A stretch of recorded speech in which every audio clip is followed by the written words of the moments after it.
Ennaku z'omwezi zaali mukaaga omwezi ogwa Maayi essaawa nga 3:30 mwana mulenzi Ibrahim tusuubira amawulire ne gagenda maaso n'okuba nti gasaasaana nti mu bitundu by'ekyanja we yali agenze maaso n'okuba nga asindirirwa amasasi agaamujja mu budde era nga yali mu mmotoka ye asayidi awo. Gwe twogerako Ibrahim tusuubira yali amanyiddwa nga Jaja Ichuli oba Isma All Access. Ono nga yali president wa Uganda Bloggers Association, ekibiina ekitaba ba bloggers mu Uganda. Yagenda maaso n'okuba nti ava mu bulamu obw'ensi eno ennaku z'omwezi zaali mukaaga omwezi ogwa Maayi. So ze nnaku zennyini ze tulimu obudde obwo buza ku bantu. Abatulaba mwenna twagala okubabuuzaako muli mutya yonna gye muwangaalira. Mwebale emirimu gye mutuusizaako engalo zammwe. Mwebale era Katonda abongere okubawa omukisa. Mwebale n'okutulaba kyamaanyi nnyo era kya buvunaanyizibwa kuba nti mutulaba. Mwebale okulayikinga, mwebale okusharinga, mwebale byonna byonna bye mukoze okusapootinga koze eno eyagaliwo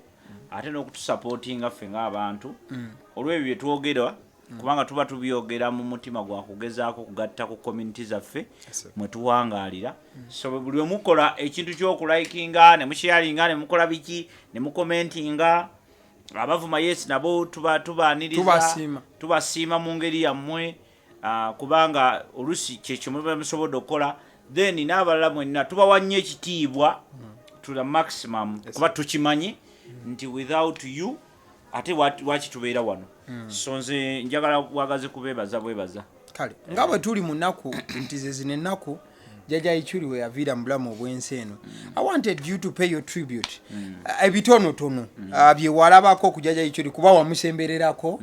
You guys had a talk one time and you had some plans zitaasobola kubaawo nti his life was shortened by some guys. They are silent. Simanyi oba kyekigambo ekyokozesa whatever. I think I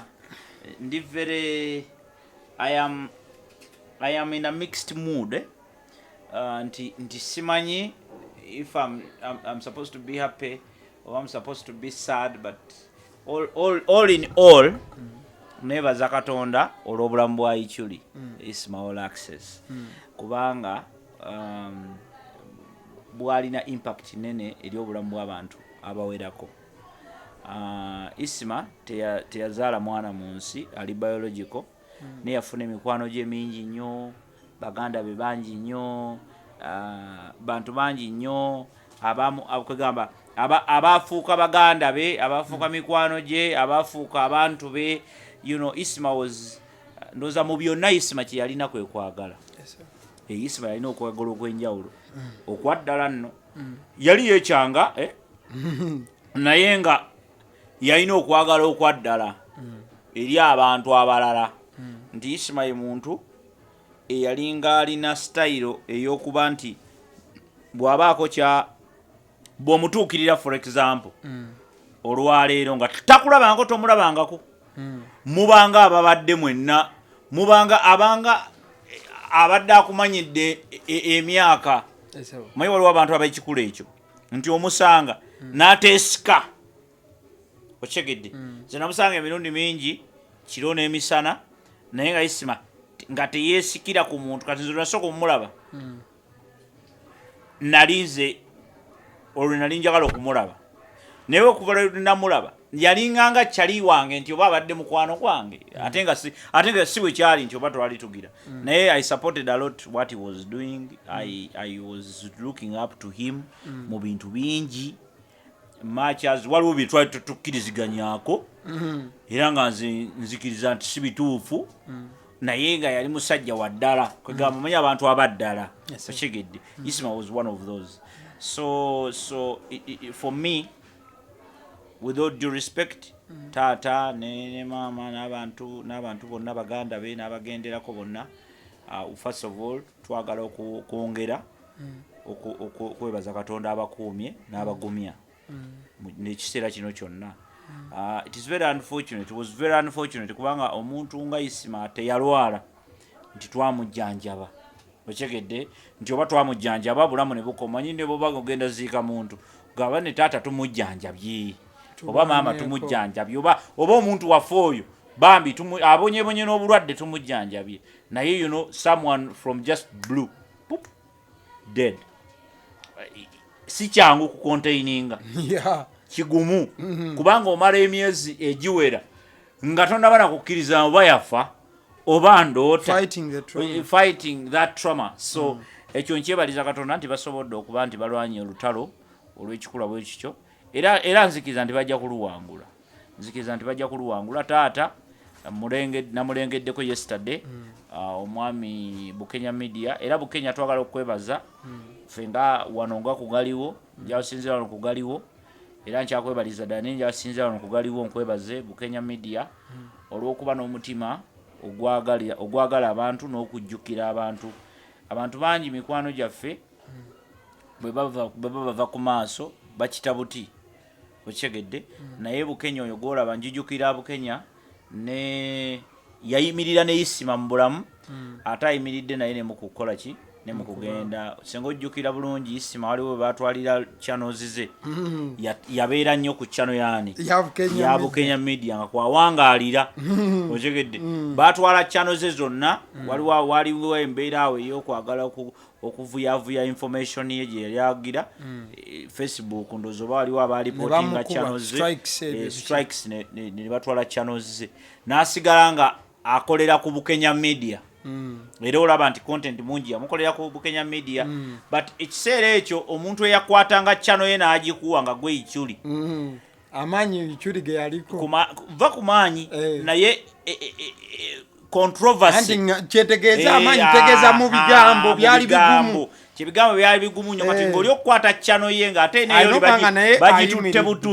butwazi kalinga kabonero akalaga nti nze ndi Chaliwo whatever it is nyimiridde naawe oba bagitwala neno bagikole ki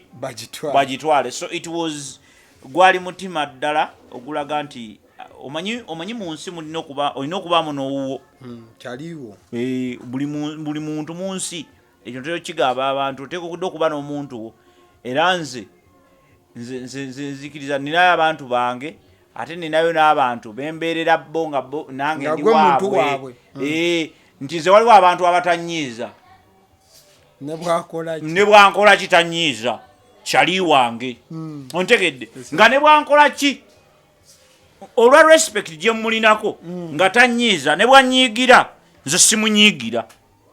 okyegedde omu kuba omukazi wange naye abalala bo sijja bagamba kuba bwe naabagamba ojja tandika okugamba nga nze siriimu kuba gwe toliimu aze ekimanyi gubunyiiza gwe oli mukozi munnange tugende baasi so kikyengezaako okugamba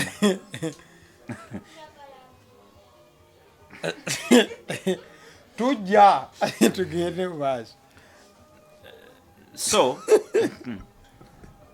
omwana ayakunkyangala nga njogera ku Isima omukama wange mukwano gwange so kikyengezaako okugamba nti Isima was such a guy eyali ayagala abantu ate yali ayagaliza Isima abalina bichano nga Isima talina muntu eyamuyita n'agaana nga bw'agamba nti omugamba nti Isima nkweta nga teriiko kwepankapanka nti simanyi ate Isima yali akwata obudde Isima nga bwe mwakoze appointment ku saa 8 abaawo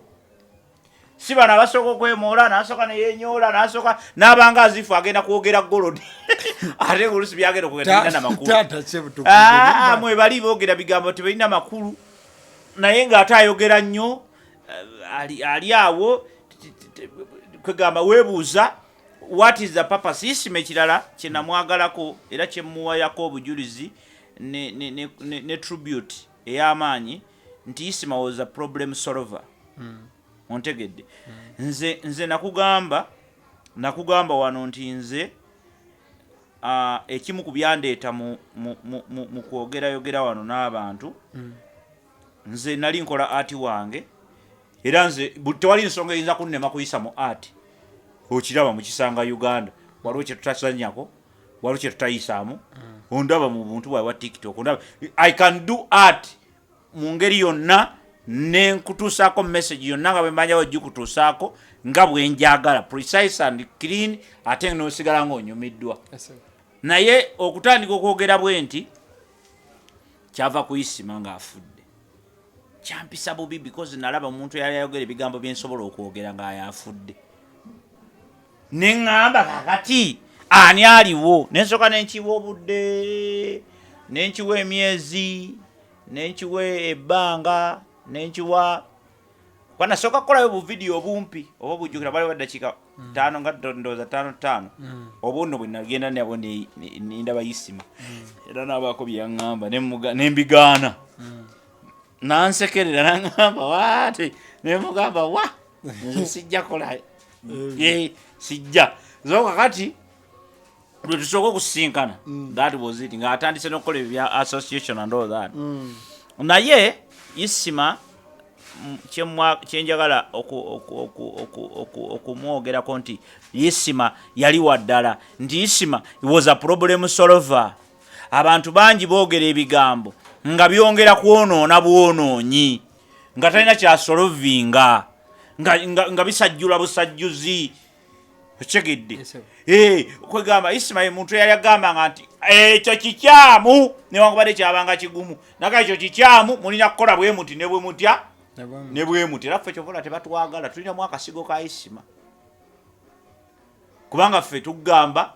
ate ffe tetujja tugamba nti ekyo tekiyita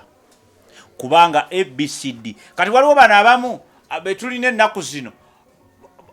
oba baagala batendereza kuba na mitwe minene oba kuba na magezi mangi sikitegeera oli naayogera ebigambo bingi nga yes biyinza okuba ebituufu naye nga tebigattako okyegedde tosobola kujja n'ombuulira omuzindalo guno gye gwava anti omuzindalo guno gwava gundi ne gujja 28 ogw'omukaaga ne gujja ekyo teri ayagala kimanya jjajja wange ow'omukyalo eri ayagala kutegeera what is the solution to that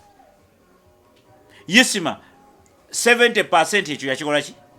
yakikola kubanga yakugamba nga ekyo tekikola kino kyekijja okukola era n'akuwa n'ensonga lwaki okitegedde bulungi nnyo ekintu kyenkyamwegombako paka olwaleero yali tatya oba oliawo kyekyamuleeta n'ebiki n'ebizibu naye yali takola ki yali teyeetiririra makyazi naffe oluusi tuguma naye waliwo ebigiyitirira nogamba wayi izero waliwo bannannyini bulamu abayinza obukola ki obunona naye nga mu byonna tumwebaza nti yayimiriranga ku kigambo kye omuntu ayimirira ku kigambo kye abo batono nnyo olwaleero abantu babeera kuno ng'ekigambo kye omuntu yayogera ku makya ekigambo kirala olweggulo n'ayogera kigambo kirala okyegedde naye isima bwe yayimirira ku nsonga nagamba kino nkyogeddeko ng'akyogerako ekirala isima teyalina muwendo ababuloga b'ennaku zino aboogera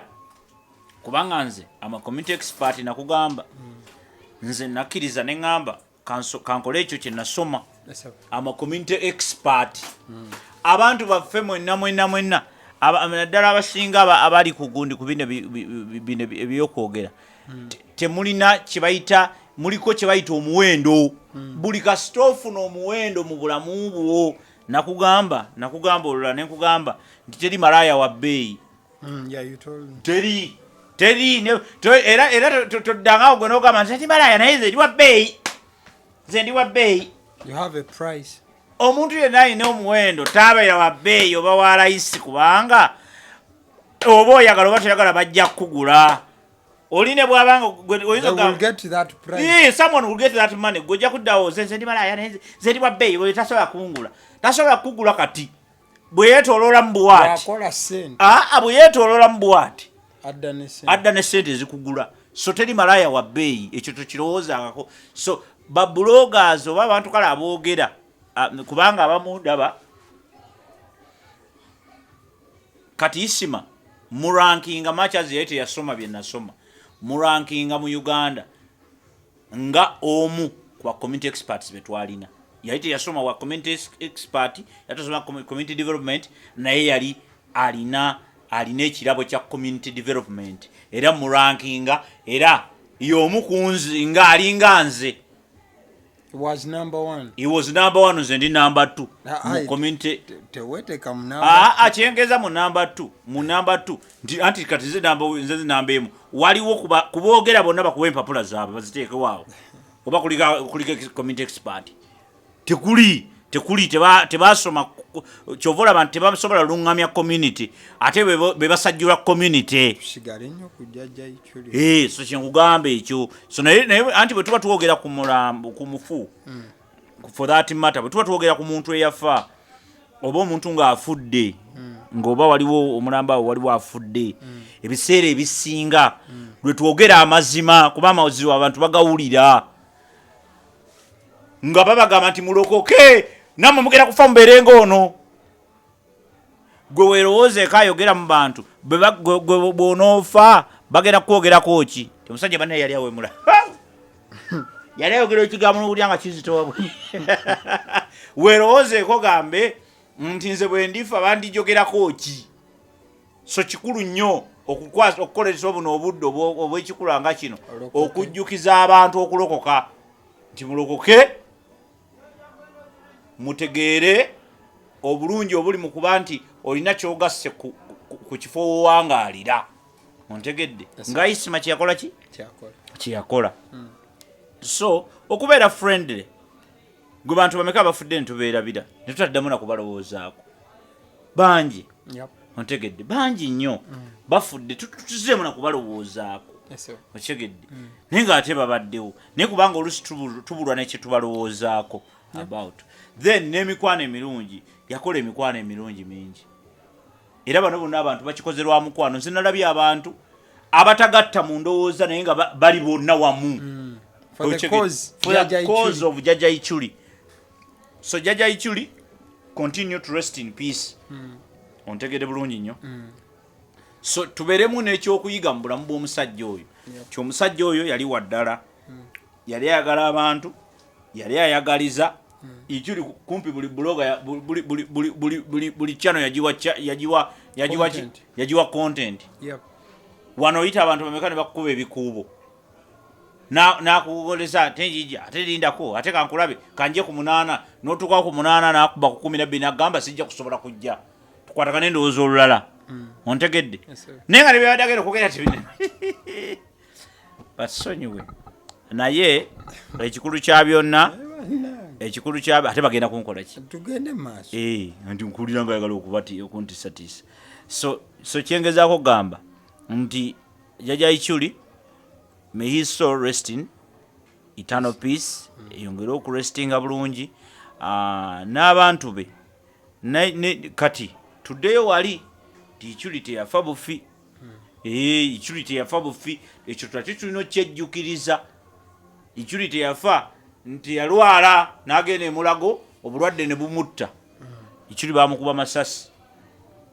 eyamukuba essasi tewaliwo gwe baatugambye nti yiwuunu tumuleesi okyegedde kitegeeza ayinza okuba ali wali emmanju atukola ki atulengera tuyinza ovaano ate n'atukola ki n'atuwa kitegeeza ki abavunaanyizibwa kunoonya kweyakuba Ichuli amasasi bongere maaso okunoonya where is that person who was behind it who did so what happened musango ki gwe yakola ogwo baakola okusalawo ne bakola ki ontegedde ne bamugjawo so kitegeeza nti byonna byonna tulina obikola ki ensobi ze yakola nga Ichuli zaali za buntu teri atasobya tusiiba tusobya ku makya n'olweggulo naddi tetusobola kuzoogera kuba tezira kyezituyigiriza ontegedde ensobi ze oli ayinza okugamba mumuwaana kati tetumuwaana tukugamba mazima nti bw'aba yakola ensobi ze yakola tuzimanyi naawe ozimanyi tezirina kyezitugattako tetulina kyetuzeetaaza then nekiddayo eno eri abantu abatulaba nga tukola emirimu gino nti abantu baffe abatulaba nga tukola emirimu gino egy'okusomesa luusi n'okwogera eri abantu n'okusomesa abantu kubanga nze ogwange gwakusomesa ebyange there's no any politics around it okusomesa kakuyinza okusanga on the wrong side of things. It is okay, it is your problem, it is not my problem. Mine is to teach, mine is to help, mine is to give a contribution, because manyimu abantu benjogera nammwe mutegeera n'okunsinga ontegedde naye nze endowooza yange ntera nnyo gibeesingira ku analogy ng'etunulidde ku truth, si ku right or wrong, otegedde, but the truth.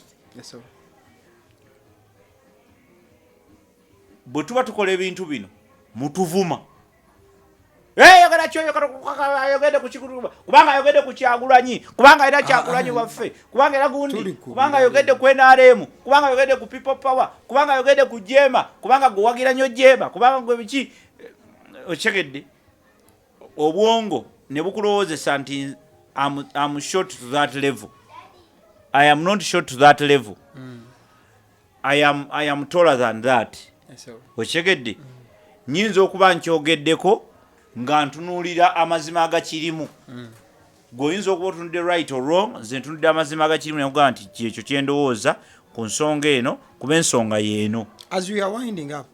winding up, bw'obanga otunuulira ensonga zonna, Jaja Ichuli engeri gye yakwatangamu ensonga ze, analysis ye,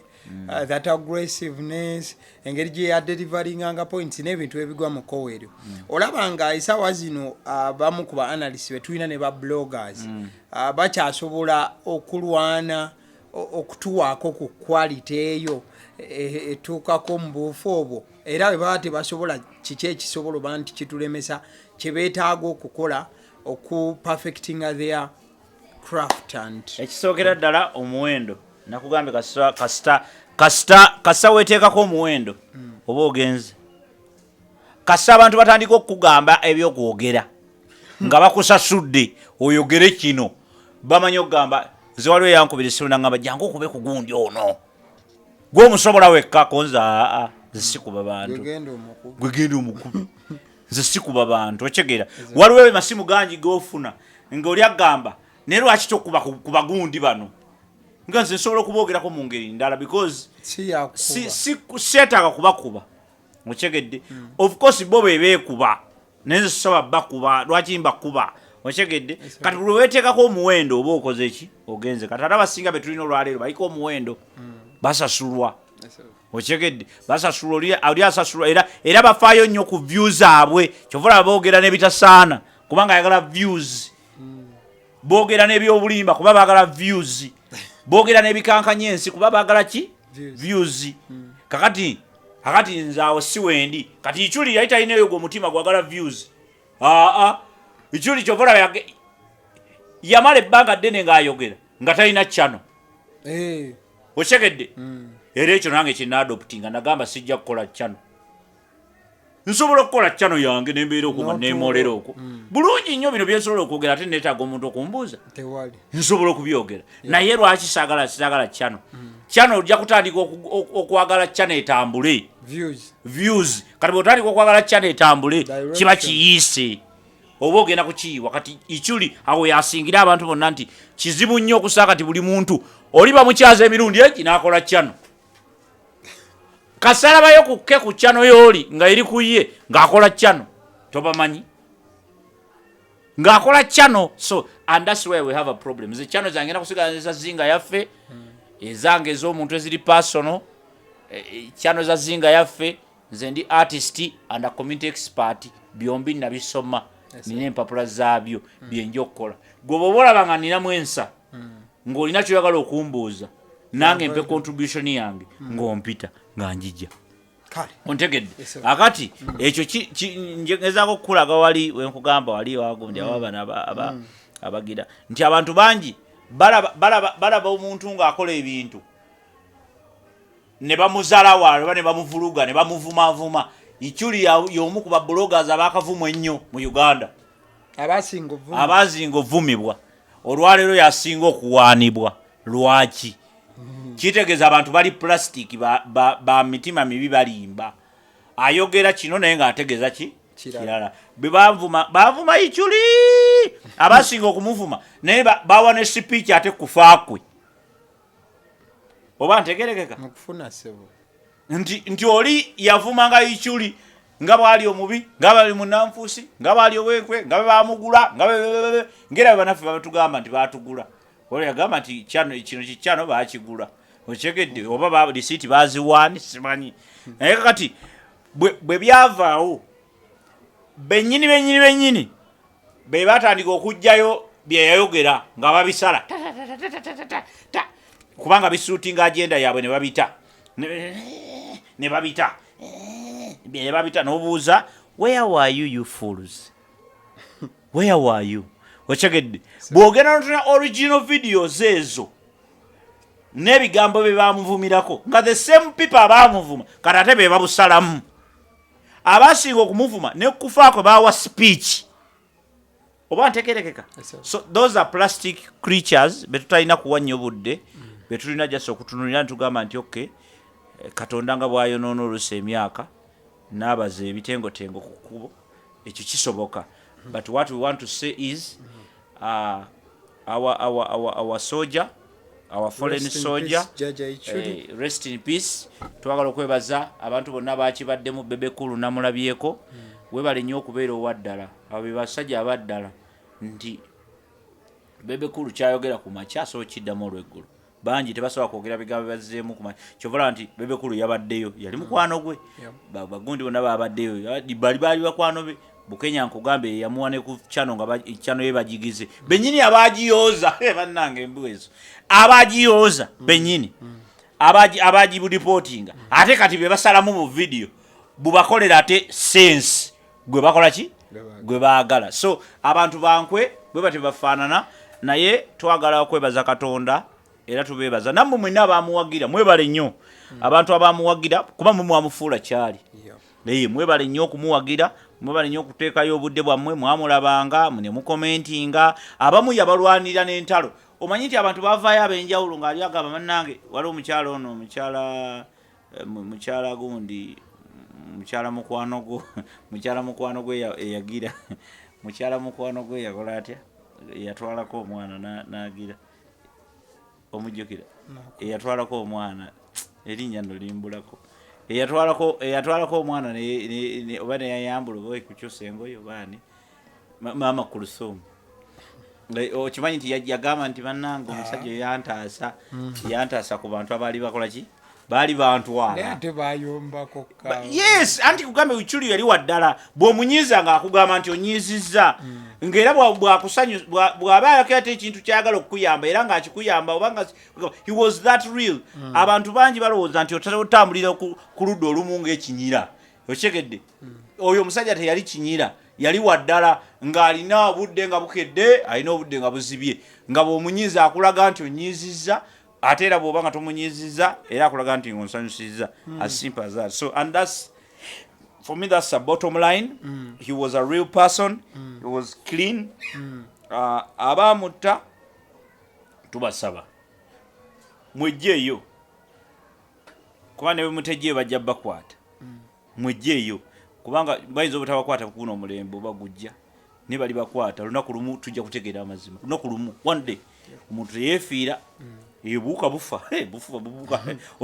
olunaku oyinza okulinya obuuka nga 7 but one day somebody will know who did what so because of that ate oba better off obanga wejjeeyo n'ogamba banna kinjiikidde kubanga omuntu teyeefiira so it is what it is it so happened it happened and trust me justice will always omanyi